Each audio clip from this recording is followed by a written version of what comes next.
안녕하세요. 리안이 리준이 아빠입니다. 오늘은 필리핀에서 현재 잘 되고 있는 사업들과 잘 되지 않는 또는 폐업한 사업들에 대해서 말씀드려 보려고 합니다. 순서를 바꿔서 잘 되지 않는 또는 폐업한 사업들을 먼저 좀 말씀드리고 잘 되는 사업들을 말씀드린 후에 간략하게나마 제 생각을 말씀드려 볼게요. 현재 많은 한인분들을 포함하여 필리핀 사람들도 마찬가지로 정말 폐업을 많이 하였는데요. 폐업한 업종을 말씀드리자면 헬스장, 마사지, 음식점, 네일샵, 주점, 여행사, 호텔이나 모텔의 숙박시설 등등 무수히도 많은 업종이 문을 닫은 상태예요. 필리핀 현지의 페이스북을 보면 헬스장에서 사용하던 운동기구가 정말 싼 가격에 올라온 것을 자주 볼 수 있었어요. 운동을 하려면 사람들이 헬스장에 모여야만 하는데 마스크 쓰고는 운동이 안 되잖아요. 숨차니까. 그리고 필리핀 정부에서 코로나가 전염된 후에 이러한 가게들에게 강제 휴업 명령을 내렸어요. 한국은 어떤지 모르겠는데 필리핀의 경우는 현재까지도 이런 가게들은 문을 열 수가 없죠. 필리핀 중산층 이상만 이용하는 이 헬스장은 진짜 전부 다 망한 것 같아요. 마사지샵도 마찬가지로 사람과 사람의 접촉이 있는 곳이기 때문에 현재까지도 문을 열지 못하고 있어요. 말라떼에 10년 넘게 장사해 오시던 유명한 마사지샵의 사장님도 문을 닫고 한국에 돌아가셨어요. 제가 말라떼에 자주 놀러 다닐 때 이 사장님과 친분을 좀 쌓았었는데요.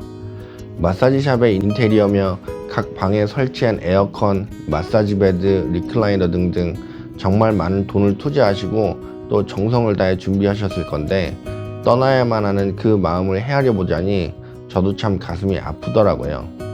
언제 다시 오픈할 수 있을지 모르고 여기서 버티는 데는 돈도 들어가고 한계도 있으니까요.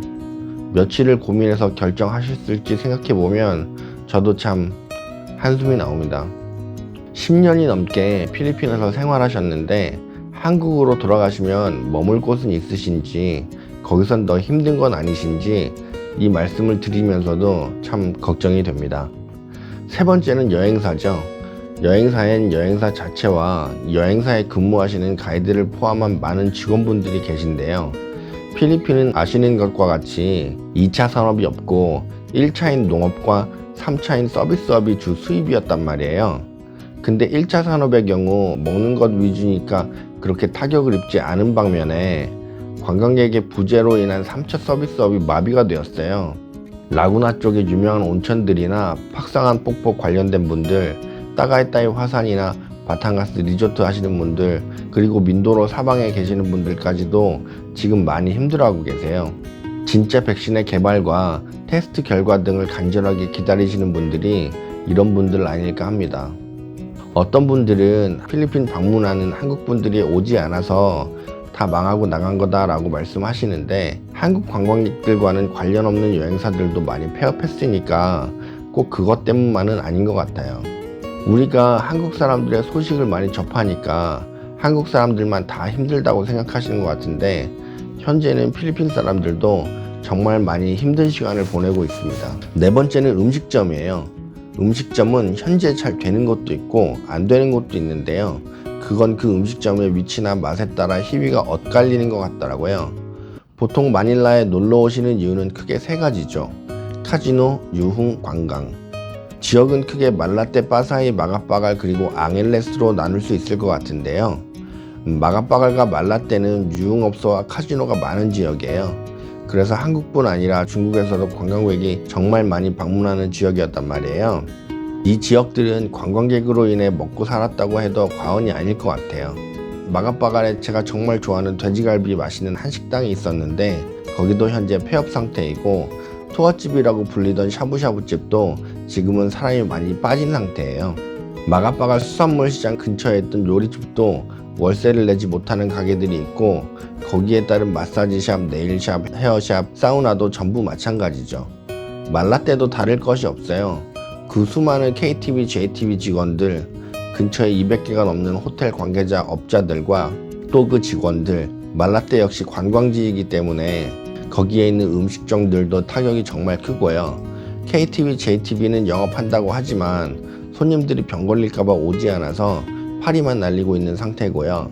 호텔은 관리 직원을 뺀 나머지 인원들은 실업자가 된 상태예요.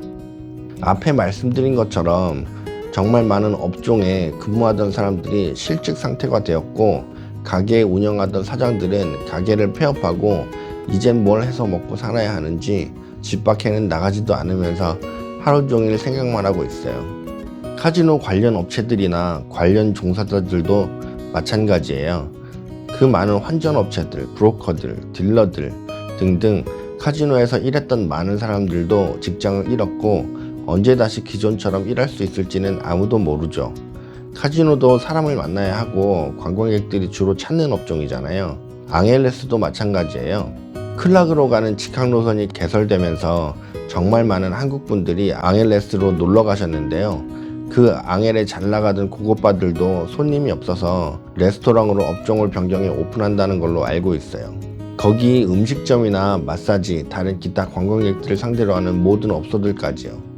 이 말씀드린 업종들은 관광지에 위치하고 있어서 이번 코로나로 인해 직격탄을 맞았다고 생각되는데요. 근데 또 반대로 잘 되는 업종들이 있어요. 첫 번째는 아까 말씀드린 1차 산업에 포함되는 업종들과 3차 서비스업이에요. 쌀가게, 음식점, 슈퍼마켓, 야채가게, 인터넷 쇼핑몰, 운송업체 등등요. 제가 살고 있는 동네에 큰 쌀가게가 2개나 더 생겼어요. 직장이 있건 없건 간에 먹고는 살아야 하잖아요. 그리고 필리핀은 쌀이 주식이에요. 야채가게도 앞에 쌀가게랑 당연한 논리죠. 밥만 먹을 수는 없으니 고기보다 저렴한 야채 소비가 증가할 수밖에요. 역시 마찬가지로 야채가게가 생겼고요. 슈퍼마켓의 경우 지금 필리핀에서 가장 핫한 사업이라는 이름의 동영상에서 말씀드린 적이 있어요.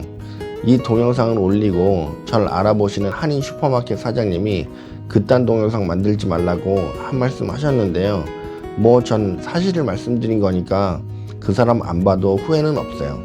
제가 밥그릇 뺏어 먹자고 이야기한 것도 아니고 시내는 포화 상태이니 지방에서 시작해 보시라고 분명히 말씀드렸었거든요. 한인 슈퍼마켓 관련해서 한 말씀 더 드리면 제가 말씀드린 것과 동일하게 지방에 우후죽순으로 한인 슈퍼가 많이 생겼더라고요. 작은 노점서부터 상가를 빌려서 하는 상점까지요.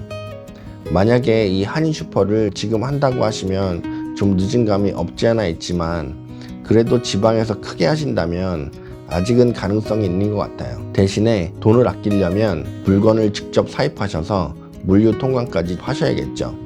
네 번째는 인터넷 쇼핑몰이에요. 코로나가 시작하고 사람들이 밖에 안 나가기 시작했어요. 가정마다 한 개씩 주어지는 쿼런틴 패스 때문에 같이 몰에 나갈 수가 없었거든요. 몰에 나간다고 해도 일정 인원만 출입이 가능했기 때문에 길게 줄 서서 기다려야만 했고 또 바이러스에 노출될 위험까지 있으니까요. 필리핀 인터넷 쇼핑몰은 중국산 물건이 80%를 차지한다 해도 과언이 아니에요. 라자다 등의 쇼핑몰에서 판매하는 물건은 거의 다 중국에서 수입된 제품들로 품질이 좋지 않았거든요. 근데 이번엔 일회용 덴탈 마스크부터 시작해서 페이스 실드, 각종 필수품 등이 다 인터넷으로 판매가 이루어졌어요. 아마도 생활 필수품을 인터넷으로 판매한 업자들은 남들 망해가고 있을 때 노래를 불렀을 거예요. 코로나가 시작된 몇 달 후에 지금은 인터넷 판매하는 사람이 너무 많아져서 필리핀 대통령인 두테르테가 현재 인터넷 판매하는 업체들은 모두 다 세금 신고를 하지 않으면 다 찾아내서 벌하겠다 라고 말한 적도 있어요. 이 말은 인터넷으로 물건을 판매하는 업체들이 정말 잘 되었다는 반증이겠죠. 필리핀은 빌리지라고 불리우는 마을들이 있어요. 우리나라로 치면 면이나 리 단위일 텐데요. 이 빌리지는 빌리지 책임자가 정한 규칙들이 있어요.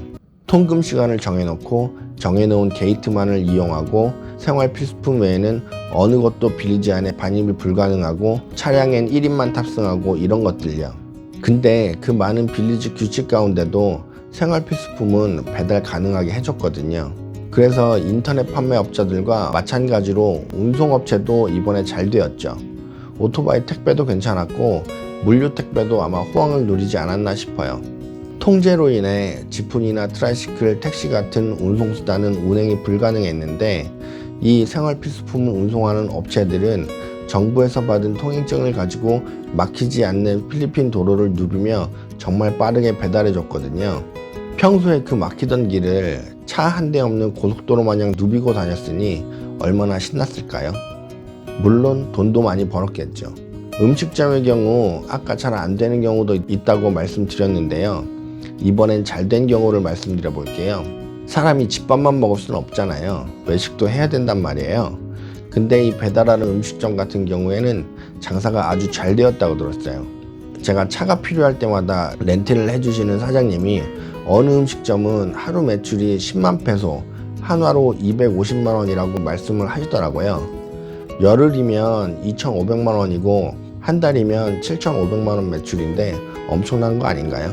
관광객이 많이 살던 말라떼, 빠사이, 마가빠가리 같은 경우 한인들이 많이 빠져나갔지만 그래도 제가 사는 여기 빠라냐케 비에프홈이나 알라방의 경우 완전 튼튼하게 뿌리를 내리고 사시는 분들이 많아서 남아 계신 분들이 그래도 아직 많으세요. 이분들을 상대로 몇 안 되는 음식점이 배달 장사를 하니까 당연히 잘 될 수밖에요. 물론 맛이 있으니까 시켜 드시는 거겠지만요. 한창 호황을 누렸던 무한 삼겹살집이 무너지고 동태찌개, 김치찌개, 부대찌개, 닭도리탕 등을 전문으로 하는 백반집들이 살아남았어요. 누구도 예측할 수 없는 상황이었지만 진짜 발빠르게 상황 딱딱 파악해가지고 움직인 사장님들도 정말 대단한 것 같아요. 제 생각을 말씀드리기 전에 다른 거 하나만 말씀드려 볼게요. 제가 보통 악성 댓글을 대꾸도 안 하고 삭제를 하는데요. 악성 댓글인지 아닌지 판단하려면 우선 읽어봐야 하잖아요. 읽으면서 저도 사람인지라 상처를 받긴 하는데요. 어떤 분들이 이런 말씀을 하시더라고요. 관광객들 오면 피 빨아먹고 있던 사기꾼들 관광객들 없으니까 전부 다 한국 기어 들어온다고. 100% 틀린 얘기는 아니죠. 실제로 관광객들 때문에 먹고 산 건 사실이고 또 관광객들이 사라짐으로 인해서 일자리를 잃었고 한국으로 돌아가셔야 했으니까요. 근데 반대로 생각해 보면요. 그분들 없었다면 관광객분들 오셨을 때 엄청 불편하셨을 거예요. 이분들로 인해서 마사지도 받으시고 투어도 편히 하시고 맛있는 음식들도 드셨을 테니까요. 물론 사기꾼들은 제외입니다. 한 해 200만 명이 넘는 한국 관광객분들에게 이분들은 진짜 필요한 존재거든요. 그리고 여기 자리 잡으실 때 실제로 많이 투자하시고 노력도 하신 분들이에요. 그러니까 댓글 달으실 때 딱 한 번만 생각하고 달아주세요. 이분들도 누군가의 하나밖에 없는 아버지이고 둘도 없는 자식이거든요. 다시 본론으로 돌아와서요. 잘 되는 업종들과 잘 안 되는 업종들을 말씀드려 봤어요.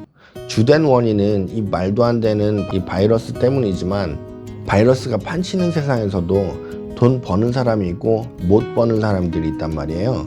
저는 나중에 다른 사업을 한다면요. 이번에 배운 점들을 꼭 참고해서 시작해 보려고 해요. 말씀드리자면 첫 번째는 물, 야채, 식자재 등과 같은 생활 필수품이어야 하고 두 번째는 사람을 만나지 않는 비대면이어야 하고 세 번째는 건강한 위치여야 한다는 것, 네 번째는 3차 산업이라고 해도 운송과 같은 필수 업종이어야 한다는 것 등등일 것 같아요. 혹시라도 이런 건 피해야 한다 또는 이런 것도 포함해야 한다 라고 생각하시면 댓글 부탁드리겠습니다. 오늘 영상은 어떻게 보셨는지 모르겠습니다. 다음에 또 다른 좋은 영상으로 뵙도록 하겠습니다. 끝까지 시청해 주셔서 감사합니다.